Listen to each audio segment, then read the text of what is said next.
Isang mapagpalang araw po sa bawat isa sa atin. Nawa po ay nasa mabuti po kayong kalagayan. Sa mga sumusubaybay po ng ating pong daily devotion, ating pong prayer and fasting for the nation. Amen. Isang mapagpalang araw po. Nawa po ay nasa mabuti po yung kalagayan. Kahit po maulan po ngayon, stay lang po tayo sa ating mga bahay. At makinig po ng devotion ng ating mga kapatid sa pananampalataya.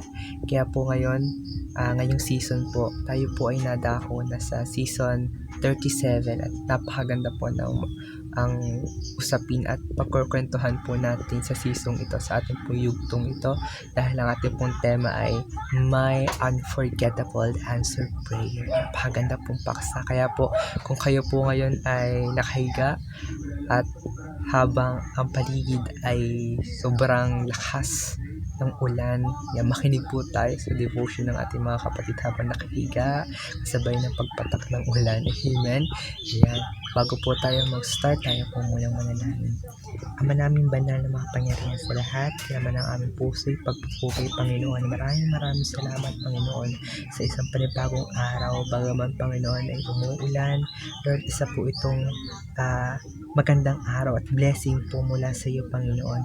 Kahit po umulan, kahit umaraw pang i-blessing pa rin, Panginoon. Kaya Lord, kami po ay nagpapasalamat sa isang panibagong araw, isang panibagong buhay, Panginoon. Maraming salamat po, Lord. Sa oras po ito, kami po ay nagpapalinis ng aming puso at kaisipan, Panginoon. Patawarin niyo po kami, Lord, sa aming mga kasalanan. Dalangin po namin na sa mga oras ito kami po iyong samahan, Panginoon. And dalangin po, Diyos, sa akin pong ibabahagi kung patotoo, Panginoon. Kayo po, Diyos, ang mapapurihan. Kayo po, Diyos, ang madakila.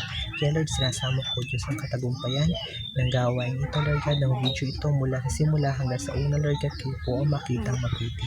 Kaya, Lord, maraming salamat po. Tinataas ko po ito sa pangalan ng Panginoon Jesus. Amen. Yan, praise God. At tayo po ay nadako na po sa ating pong season 37.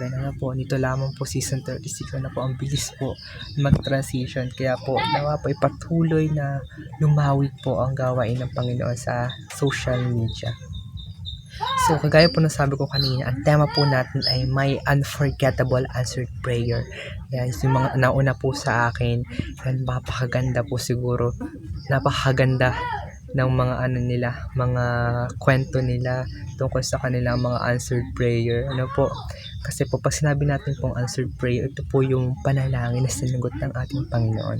Amen. Kaya po siya naging unforgettable kasi yung iba dito ay ilang taon na pinag-pray or ang tagal nila pinag-pray tapos biglang darating, di ba? Hindi po malilibutan yung ganong panalangin. Amen. At ako naman po may ganun din po akong experience na ikakwento nga po ngayon. Pero bago po ang lahat, gusto ko din pong klaruhin na kahit po may mga prayer po tayo hindi po natutupad ng Panginoon, tayo pa rin po ay magpasalamat sa Kanya dahil po lahat po ng binibigay niya sa atin, mga sinasagot hindi sinasagot po ng Panginoon, yan po ay Kanyang kalooban. Kaya anuman po yung sinasagot at hindi sinasagot ng Panginoon, mga answered and unanswered prayer natin, atin po itong ipagpasalamat. Kaya po ngayon ay gusto ko pong ipagpasalamat yung isa sa pinaka unforgettable answered prayer ko po. So bago po ang lahat na mapunta nga po, kung napakinggan nyo na po yung mga testimony ko po dito po sa devotion na ito, at alam niyo po na ako po ay hindi po talaga originally galing po, hindi po talaga sa CLF po talaga nagmula. So ako po ay bago po ako nag-CLF, nag-GA1 muna po ako. Then nagkaroon po ng problem between my family, my parents especially. Sila po ay naghiwalay at kaya po napunta po kami dito sa Batangas. So sa mga panahon yun, I'm sad and broken. Masakit po yun sa parte po ng isang anak. At ako naman po, na nahiwalay din po sa Panginoon. Doble hiwalay po yun. Nahiwalay po ako sa ina, nahiwalay din po ako sa Panginoon. Kasi simula nung umalis po kami doon sa Candelaria, sa Chaong, ay doon din po nakatayo yung church na sinisimbahan ko. Parang nawala na din po ako. Hindi na po nakapagsimba kasi nga po ang layo pa nun po sa Batangas, tapos pabiyahe papunta bata pa naman po ako, ng kids pa lang po ay yung puso ko talaga gusto kong pumunta sa mga ganun sa church. Gusto ko talagang pumunta kasi dati hindi pa ako pinapayagan na umiiyak talaga ako. Pero ganun pa man, yun nga, nahiwalay na sa ina, nahiwalay pa sa Diyos. Kaya napaka-dobling sakit. Ano po, para po sa akin na yun po yung puso ko doon po yung puso ko, nandun yung pagmamahal ko, yung pag-ibig ko nandoon, kaya masakit para sa akin na mangyari sa akin yun. Then sa tinanggal-tagal po, dumating ang pandemic, diba? Hindi pa po nakakaano ng social off, hindi pa po ako attend. Then alam mo po talaga ng prayer ko lagi, although hindi ko naman po siya totally sinasabi sa Lord, is yung mabuo po yung family ko. Amen. Kasi yun po yung bata pa naman po, 11 or 10 years old pa lamang po ako noon. Yun po yung laman ng puso ko na, Lord, gusto ko po ulit kami makumpleto. Gusto ko po ulit magkaroon ng happy family. Gusto ko kumpleto, meron po akong ina muli sa tabi. Diba? Yun po yung prayer. Yun po yung pinagpipray ko sa Lord. Kahit bata po, alam ko po yung mga sinasabi ko. Pero dumaan po ang maraming taon. Iba po ang binigay ng Panginoon. At masasabi ko po talagang answered prayer. Yung pinapanalangin ko malayo sa binigay ng Panginoon. Sabi ko, Lord, gusto ko po makompleto yung family ko. Gusto ko po bumalik ang ina. Pero ang binigay ng Panginoon is ang conflict family. Bakit siya naging conflict? Bakit siya naging kompleto? Kung may tatanong niyo po, wala. Okay naman po kami ng relationship ko sa aking ina ngayon po. Praise God, yun po isa din po sa pinagpipray ko. And yan, praise God, at okay naman po ang aming po relationship. Kahit po nandito ako sa siya po yung nasa Manila, okay naman po ang relationship namin. So ito na nga po yung pinaka-answered prayer ko. Yung nagkaroon po ako ng family na tumanggap sa akin, family na nagmahal at sumuporta sa akin. Even hindi ko po sila kaano-ano, even na sila po ay malalayo, hindi na po masyadong kamag-anakan, although yung karamihan doon, pero ang binigay po sa akin ng Panginoon ay isang family na sobra yung caring. Ito po ang walang iba kundi ang Zelef family. Isa po sila sa pinaka hindi ko malilimutan ang answered prayer ng Panginoon. Amen.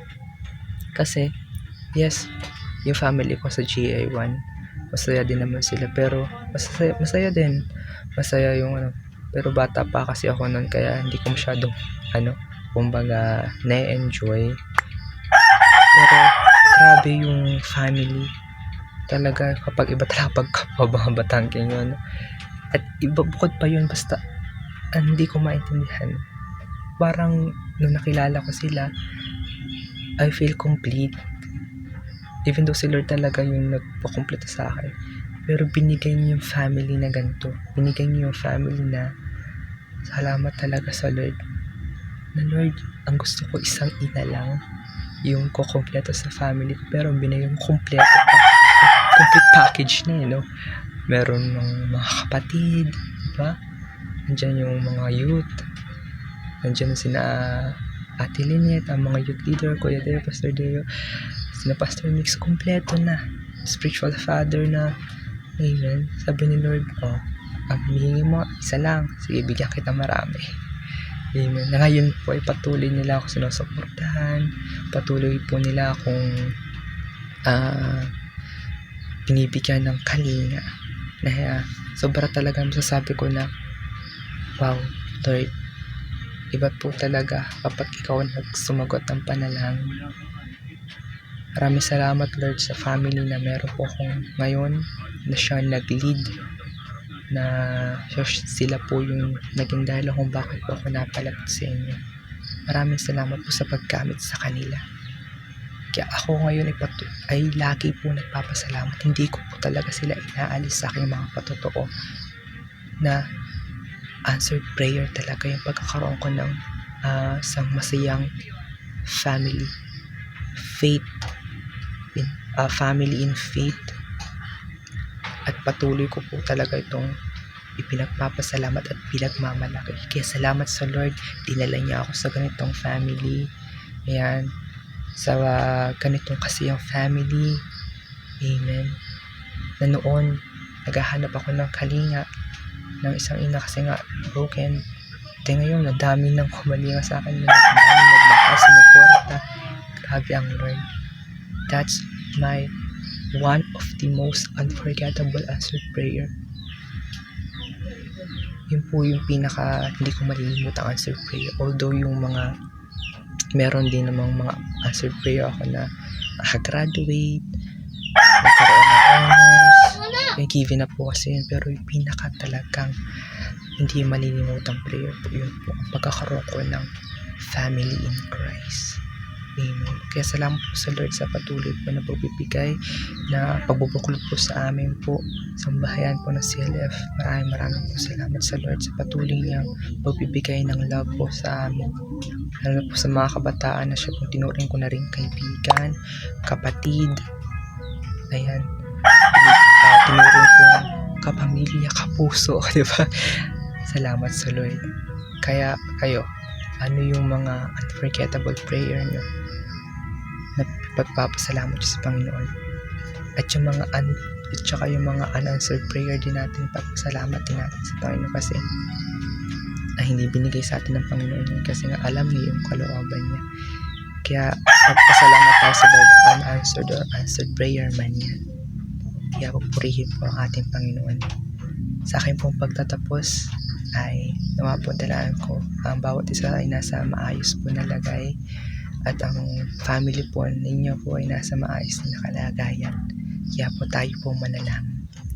Yes Lord, hallelujah Lord God. Panginoon kong Diyos, maraming salamat po sa araw na ito. Purihin po Diyos ang tao Lord na nasa kabilang screen na patuloy po na tinapos Panginoon ang video na ito, na nalaman niya po Panginoon ang kabutihan mo na higit pa Panginoon sa bibigay niyo po. Nanalangin po kami Panginoon pero higit po yung ibinigay niyo Panginoon. Kaya Lord God, maraming salamat po. Ano man po Lord panalangin ng taong ito, kayo po o Diyos ang lumuob ng mga panalangin po ng taong ito Panginoon. Kalooban niyo po o Diyos ang siyang masunod sa mga panalangin niya. Kaya Lord, ano man po ang amin pong hiling, ito po ang bibigay sa kalooban niyo po Panginoon, ito po yung mangyayari. Kaya Lord, maraming salamat po. Itinataas ko po ang lahat Panginoon sa inyo na may kapurihan Panginoon. Loobin niyo po Lord God ang panalangin namin para sa bansang ito, para sa mga tao at mamamayan po nito. Lord God, nawa po sila ay makakilala rin sa inyo. Kaya Lord, maraming salamat po na ay magpatuloy po ang gawain pong ito at tumawig pa Panginoon more seasons to come Panginoon. Kaya Lord, maraming salamat po. Tinataas ko Diyos ang lahat po Panginoon sa inyo. In Jesus' mighty name. Amen. Amen. Maraming salamat kapatid. Mag-ingat po tayong lahat and see you soon po sa mga susunod po kong devotion. Okay po.